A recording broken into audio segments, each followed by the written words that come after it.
In a nutshell, I know you've got a big message, but if you had an elevator speech, short, what would be your message to the world? That we've all been given this fantastic gift of a body that does not require any animals to be abused and killed to nourish us, and so we can thrive without doing that. Wonderful. Thank you. Thank you. Outside your family and friends, can you share who is a great inspiration to you? Ooh, probably, Bodhidharma. Yeah, he was Okay. a great Zen, teacher in China back in the 6th century, but the great, spiritually illumined people from the Buddhist tradition, all the religious traditions, I really resonate with. Okay. All right. That sounds good. Now this one might be a little hard. If you had to choose a time in your life when you think that you learned the most, when would that be?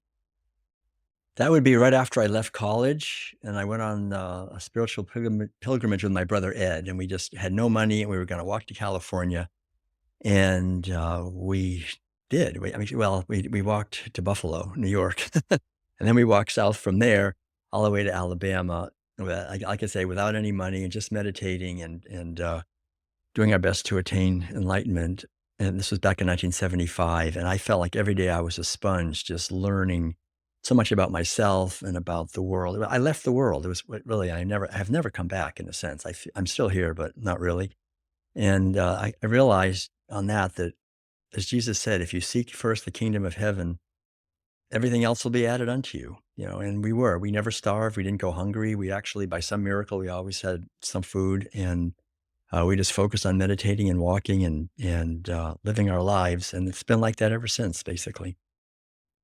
That is such an amazing story, and it's not the usual thing that people do right after college. Right.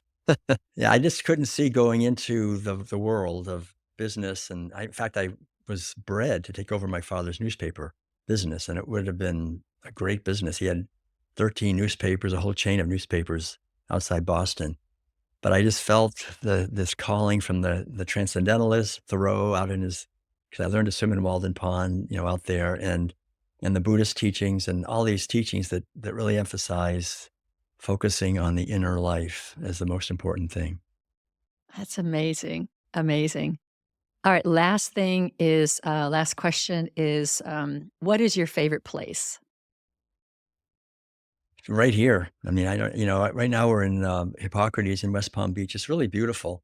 It's considered the premier alternative healing center in North America by many people.